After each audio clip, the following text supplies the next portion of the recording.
okay এতিয়া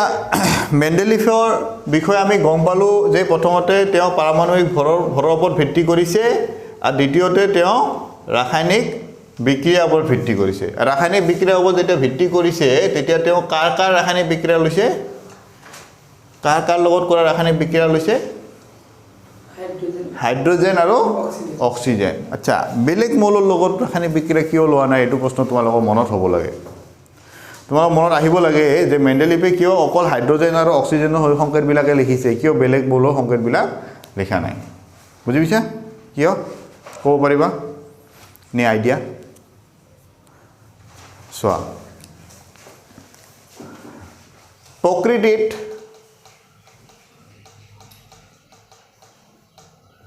প্ৰকৃতিত তোমালোকৰ বহুত মৌল আছে সেইটো আমি জানো হা আৰু প্ৰত্যেকৰে নিজৰ নিজৰ কিছুমান ধৰ্ম আছে ঠিক আছে আৰু প্ৰকৃতিত যিবিলাক মৌল আছে ইতিমধ্যে আমি কিমান জানো 114টা বুলি আমি জানো হয় না আজিৰ দিনত তোমাৰ 114টা এই 14টা মৌল 114টা মৌলৰ ভিতৰত বেছিভাগ মৌলই হাইড্ৰোজেন আৰু অক্সিজেনৰ সৈতে বিক্ৰিয়া কৰে বুজিছা পৃথিৱীত যিমান মৌল আছে তাৰে বেছিভাগেই হাইড্ৰোজেন আৰু অক্সিজেনৰ সৈতে বিক্ৰিয়া কৰে আৰু যিবিলাক মৌল বিক্ৰিয়া কৰিব সিহঁতকহে আমি দেখা পাম বেছি চকুত পৰিব ধৰাত পৰিব ঘটনাটো এনেকৈ বুজা পৃথিৱীত বহুত মানুহ আছে না নাই বা আমাৰ গাঁৱত বহুত মানুহ আছে হা আমাৰ গাঁৱত বহুত মানুহ আছে বা বহুত ল'ৰা আছে ইয়ং ল'ৰা কথা কৈ আছোঁ মই বহুত ইয়ং ল'ৰা আছে ধৰা কিন্তু সব ইয়ং ল'ৰা কি সব বয়সস্থ মানুহে জানিব নেকি নাজানে কিন্তু কোনকেইটা ল'ৰাক জানিব যিকেইটা ল'ৰা খুব পুৰা ষ্টাইল কৰি ঘূৰি ফুৰিছে পুৰা স্পীডত বাইক চলাই আছে হা পুৰা মাৰপিট কৰি আছে বোলে একদম মানে হা বিৰাট উদ্ভণ্ডালি কৰি আছে বোলে বা বিৰাট ভাল ৰিজাল্ট কৰি আছে তাৰমানে সেনেকুৱা কথাও মুঠৰ ওপৰত সেইকেইজন মানুহ চকুত পৰে যিকেইজন অলপ সক্ৰিয়তা বা সক্ৰিয় অংশগ্ৰহণ কৰি থাকে যিবিলাক সক্ৰিয় অংশগ্ৰহণ কৰে তেওঁলোক অলপমান বেলেগ হ'ব কিন্তু যিসকল মানুহ সাধাৰণ তেওঁলোক সাধাৰণতে চকুত নপৰে কাৰণ সাধাৰণ বস্তুটো আমাৰ চকুত নাহে ধৰিব পাৰিছা কথাটো তোমালোকৰ ভিতৰতো বন্ধুকেইটাৰ ভিতৰতো বা তোমালোকৰ ক্লাছৰুমৰ ভিতৰতো চাবা কিছুমান ল'ৰা অলপমান বেলেগ বা উৎপত্তীয়া টাইপৰ কৰি আছে কাম এটা চকুত পৰে পুটুককৈ ছাৰৰো চকুত পৰে হয় না নাই সিহঁতক কি ক'ম সক্ৰিয় ঠিক তেনে মৌলবিলাকো তেনেকুৱা মৌলৰো কিছুমান সক্ৰিয় আছে কিছুমান নিষ্ক্ৰিয় আছে বুজি পাইছা আৰু যিবিলাক সক্ৰিয় সিহঁতে বিক্ৰিয়া কৰে বুজি পাইছা বিক্ৰিয়া কৰে মানে কি ইজনে সিজনৰ লগত কথা পাতিছে সেইটো মানে আমি তোমালোকৰ ক্ষেত্ৰত বিক্ৰিয়া বুলি ধৰিম বুজিছা মৌলবিলাকৰ ক্ষেত্ৰত কি হ'ব ইজনে সিজনৰ লগত মৌলৰ লগত লগ লাগি বেলেগ এটা মৌল গঠন কৰিছে বুজিছা বিক্ৰিয়া কৰাৰ ক্ষেত্ৰত মানুহৰ ক্ষেত্ৰত কি হ'ব তেওঁলোকে হয়তো কাজিয়া কৰিছে নহ'লে বোলে কিবা এটা এনেকুৱা কাম কৰিছে যে মানুহ চকুত পৰিছে হা তো মুঠ কথা মই ক'ব খুজিছোঁ যে যিমান মৌল আছে তাৰে ভিতৰত বেছিভাগেই কি কৰে ইহঁত দুটাৰ লগত বিক্ৰিয়া কৰে যেনেকৈ বেছি সংখ্যক মানে বাদ দিয়া মানুহৰ উদাহৰণটো আৰু এইটো বুজি পাইছা মই ভাবোঁ যে 114টা মৌলৰ ভিতৰত হাইড্ৰোজেন আৰু অক্সিজেনৰ সৈতে বিক্ৰিয়া কৰা মৌলৰ সংখ্যা বহুত বেছি যদি এটা সংখ্যা হিচাপে লওঁ যে 100টা মৌলই ধৰা কমচে কম 100টা মৌলই ইহঁত দুটাৰ লগত বিক্ৰিয়া কৰে তে আমাৰ কাৰণে ইহঁত দুটাৰ লগত যিটো যৌগ সৃষ্টি কৰিব সেই যৌগ মৌলবিলাক আমি পাম হয় না নাই তো সেইটোৰ কাৰণে যে অক্সিজেন আৰু হাইড্ৰোজেনৰ সৈতে বেছি সংখ্যক মৌলই বিক্ৰিয়া কৰে সেইকাৰণে তেওঁ হাইড্ৰোজেন আৰু অক্সিজেনৰ ৰাসায়নিক বিক্ৰিয়াবিলাক বাছি লৈছিল মনত থাকিব এইটো হা ঠিক আছে তাৰপিছত পাৰমাণৱিক ভৰৰ বৰ্ধিতকৰণ লৈছিলে আৰু এইটো লৈছিলে হ'ল এইটো আচ্ছা এতিয়া তোমালোকে পৰ্যায়বৃত্তৰ তালিকাখনত চোৱা শেষ হোৱা নাই এতিয়াও পৰ্যায়বৃত্তৰ তালিকাখনত চোৱা একেটা জাগাতে দুটা তিনিটা মৌল আছে না নাই একেটা জায়গা 2-3টা মৌল আছে হা হৈছে সো এইটো এটা অসুবিধা হ'ব ঠিক আছে কাৰণ কোনো এটা বস্তুৰ স্থান একেটাই হ'ব 2-3টা হ'ব কোনো এটা মৌলৰ স্থান বেলেগ হ'ব মানে একেলগে দুটা মৌল হ'ব নোৱাৰে ঠিক আছে হা এইটো হ'ল প্ৰত্যেকটো মৌলৰে নিজা নাম আছে নে নাই প্ৰত্যেকটো মৌলৰে নিজা চৰিত্ৰ আছে যেনেকৈ তুমি মানে দুজন ষ্টুডেণ্ট কেতিয়াও একে হ'ব নোৱাৰে ঠিক তেনেকৈ দুটা বেলেগ বেলেগ মৌলও কেতিয়াও একে হ'ব নোৱাৰে একে জেগাত থাকিব নোৱাৰে তোমালোকো কি একে জেগাত দুইজন বহিব পাৰিবা নোৱাৰা নহয় মৌলকো বেলেগ বেলেগ জেগা দিব লাগিব হয় না গতিকে একেটা শ্ৰেণী এখন তালিকাত দুটা মৌল একেলগে ৰাখা নাযাব বুজি পাইছা তাৰপিছত মেণ্ডেলিফে নহয় মানে কিছুমান খালি জায়গা এৰিছে হয় না কিন্তু আগৰ কেইজনে কি কৰিছিলে ভাবিছিলে এজনেতো কৈছিলে যে 56টা মৌল আছে কি কৈছিল মাত্ৰ 56টা মৌল আছে পৃথিৱীত আৱিষ্কাৰ নহয় কিন্তু মেণ্ডেলিফ তেনেকুৱা নাছিল মেণ্ডেলিফ অলপ বুদ্ধি আছিল মেণ্ডেলিফে গম পাই আছিল যে ডবাৰেনাৰৰ সময়ত থাকিল 30টা হা নিউনেন্ডাছৰ সময়ত আহিলে 56টা তে বাঢ়ি আছে না নাই মোৰ ক্ষেত্ৰত পাইছো মই 63টা এইটো আৰু বাঢ়িব পাৰে সেইকাৰণে তেওঁ ভৱিষ্যতবাণী কৰিছে কি কৰিছে ভৱিষ্যতবাণী কৰিছে যে আৰু মৌল আৱিষ্কৃত হ'ব আৰু সেইটো কাৰণে তেওঁ খালি ঠাইবিলাক থৈ দিয়া বুলি কৈছে তেওঁ বিচাৰি ওলাব পৰা নাই সেই সময়ত বুজিছা আৰু এইটো পৰীক্ষাত সুধি দিয়ে বুজিছা যে মৌল কি মানে তেওঁ কি কৰিছিল কোৱেশ্চন নম্বৰ 2 যোৱা প্ৰশ্নাৱলী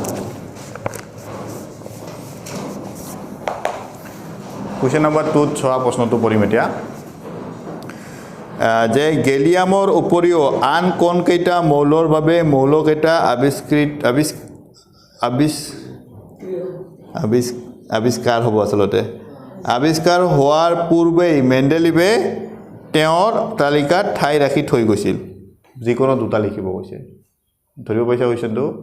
মেণ্ডেলিফে আৱিষ্কাৰ কৰিব পৰা নাই কিন্তু তেওঁ জায়গা এৰি থৈ গৈছে তাৰমানে তেওঁ ভৱিষ্যতবাণী কৰি থৈ গৈছে যে আৱিষ্কাৰ হ'ব বুজি পাইছা কথাটো তো গেলিয়ামৰ উপৰিও আন দুটা মৌল কি কিতাপত আছে ধুনীয়াকৈ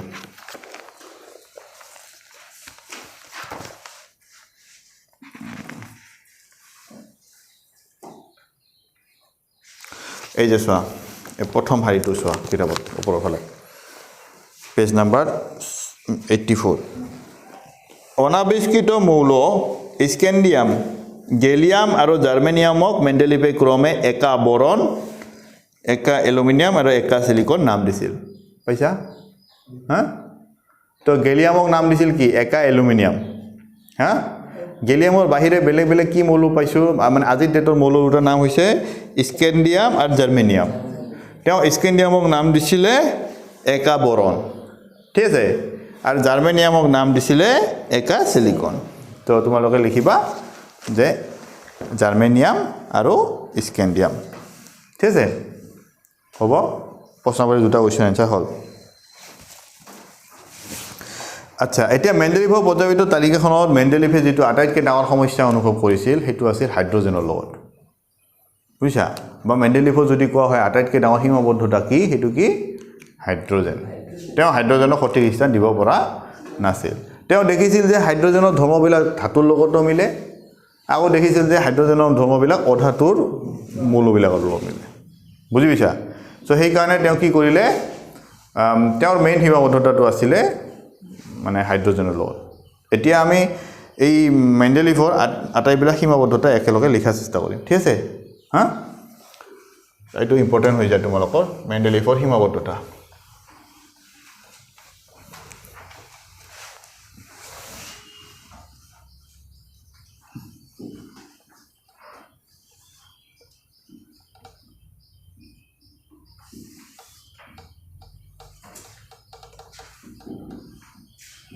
No, it's not the last school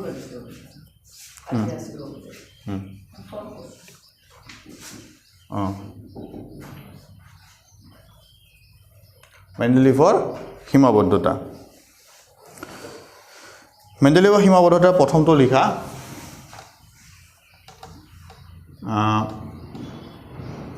হাইড্ৰজেনক সঠিক স্থান দিব পৰা নাছিল হৈছে হাইড্ৰজেনক সঠিক স্থান দিব পৰা নাছিল আৰু এইটো আটাইতকৈ ডাঙৰ যদি তোমালোক এক নম্বৰী প্ৰশ্ন দি সোধে যে মেণ্ডেলিফৰ পৰ্যায়িত তালিকা সীমাবদ্ধতা কি তেওঁ হাইড্ৰজেনৰ স্থান দিব পৰা নাছিল এক নম্বৰী আনসাৰ ঠিক আছে এটা আটাইতকৈ গুৰুত্বপূৰ্ণ সেকেন্ডটো হৈছে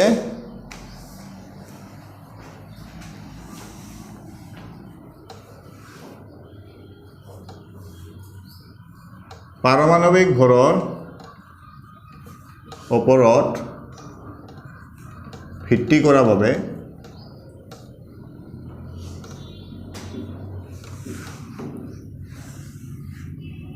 মৌলবোৰ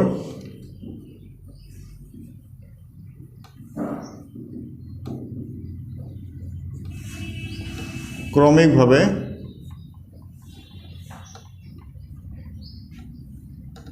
সজ্জিত হোৱা নাছিল মই এই চেপ্টাৰটো ভিডিঅ'টো ইউটিউবত আপলোড কৰি দিছোঁ দুটা ভিডিঅ' দুটা পাৰ্টত আছে তোমালোকে সেইটো ৰেফাৰ কৰিব পাৰা ঠিক আছে তাতে মই একে কথাই বুজাইছোঁ যদি কিবা আজি যদি খকজা থাকি যায় তে সেই দুটা ভিডিঅ' তোমালোকে চাই ল'ব পাৰিব চেপ্টাৰ 5 বুলি আয়াত টিউটৰিয়েল মানে কি সাৰ্চ কৰিলে পাই যাব 3rd নম্বৰ আচ্ছা ইয়াতে মই এটা বস্তু বুজাই দিওঁ তোমালোক ক্ৰমিকভাৱে সজ্জিত হোৱাৰ অৰ্থটো কি এইটো বুজাই দিওঁ অলপ ঠিক আছে চোৱা মেণ্ডেলিভৰ পৰ্যায়বৃত্ত তালিকাৰ প্ৰথম মৌলটো হৈছে হাইড্ৰজেন ঠিক আছে তাৰপিছত সেকেন্ড মৌলটো হৈছে তোমাৰ কি লিথিয়াম হাইড্ৰজেনৰ পাৰমাণবিক ভৰ 1 লিথিয়ামৰ পাৰমাণবিক ভৰ 6 ঠিক আছে ক্ৰমিক বস্তুটোত আমি জানাত ক্ৰমিক বস্তুটোত কি পাৰ্থক্য থাকে এক পাৰ্থক্য থাকে বুজিছা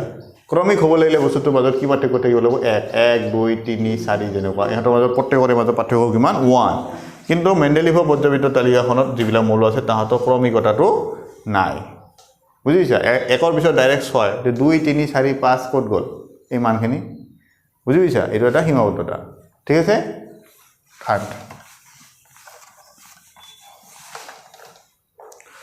থাৰ্ড নম্বৰ আছিলে তেওঁ তালিকাত একেটা বৰ্গত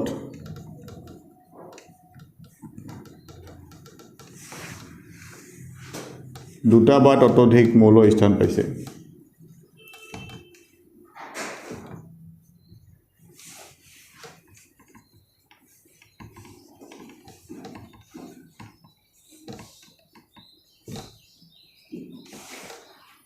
আছে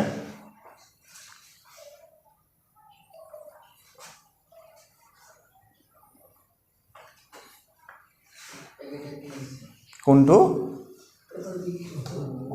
ততোধিক বৰ্গত ঘৰটো অলপ বেয়া হৈছে এবাৰ ঠিক আছে ততোধিক মৌল স্থান পাইছে আচ্ছা তাৰপিছত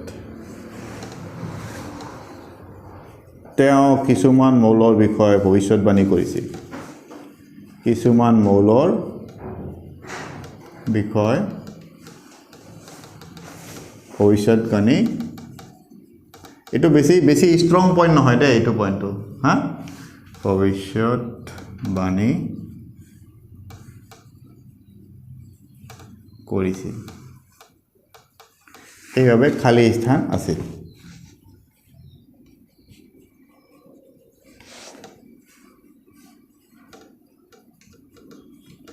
খালী স্থান ৰাখি থৈছিল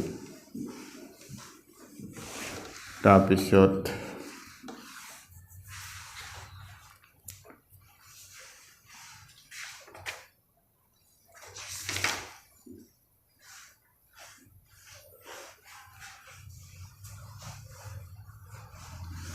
কিছুমান মৌলই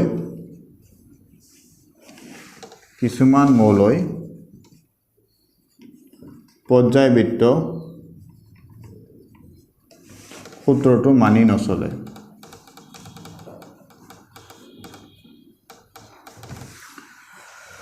কিছুমান মৌলই পৰ্যায়বৃত্ত সূত্ৰ মানি নচলে তো এইকেইটা মেইন হয় লিখি লোৱা আমি জাষ্ট অলপ বুজাই দিম বুজাই মেলি আজি কি কৰিম ষ্টপে কৰিম নেক্সট ভিডিঅ' নেক্সট ক্লাছত নেক্সটখিনি কৰিম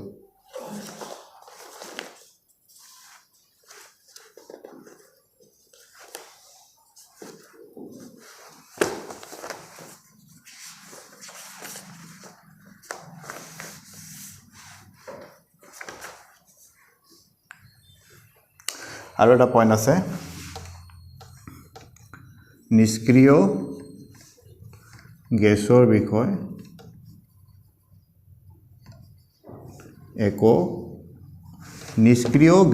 বিষয় একো কোৱা নাই এইকেইটা তেওঁ সীমাবদ্ধতা খুব শৰ্টকাটকৈ দিছোঁ বুজিছা মুখস্থ কৰাটো বহুত সহজ হ'ব তোমালোকৰ জাষ্ট অলপ চাই লোৱা পিছত লিখি ল'বা তোমালোকে হা জাষ্ট চাই লোৱা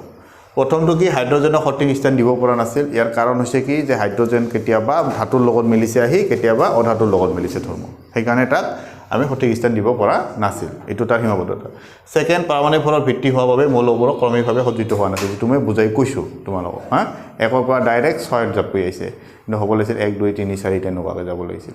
থাৰ্ড তেওঁৰ তালিকা একেটা বকৰে দুটা বা তাতোধিক মৌল স্থান পাইছে এইটো দেখিলে বুজা যায় যে পাইছে তেনেকুৱাকৈ হেনেকুৱা হ'ব নালাগিছিল চাই নম্বৰ তেওঁ কিছুমান মৌলৰ বিষয়ে ভৱিষ্যতবাণী কৰিছিল ভৱিষ্যতবাণী বস্তুটো আমি এটা বৈজ্ঞানিকৰ কথা বুলি ধৰি ল'ব নোৱাৰো বা সেইটো আমি সীমাবদ্ধতাৰ হিচাপে ৰাখিম ভৱিষ্যতবাণী কৰা কথাটো হয় না বিজ্ঞানে সদায় প্ৰমাণ বিচাৰে হা 5 নম্বৰ কিছুমান মৌলৰ পৰ্যায়িত সূত্ৰ মানা নাই পৰ্যায়িত কোনো মানা নাই মানে পৰ্যায়িত সূত্ৰটো কি হৈছে বৰ্ধিত ক্ৰম হ'ব লাগিব এটা পাৰমাণবিক ভৰৰ বৰ্ধিত ক্ৰম এটা মৌল যদি 10 10ৰ পিছত 11 যদি আহিছে 11 মৌলটো 10 মৌলৰ পিছতে হ'ব কিন্তু ইয়াত কি হৈছে পিছৰ মৌলটো আগত আহিছে বুজিছা সেইকাৰণে এইটো এটা ওকে 6 নম্বৰ নিষ্ক্ৰিয় গেছৰ বিষয়ে একো কোৱা নাছিল এইটো বিষয়ে আমি নেক্সট ভিডিঅ'ত আলোচনা কৰিম ঠিক আছে আজিলৈ হ'ব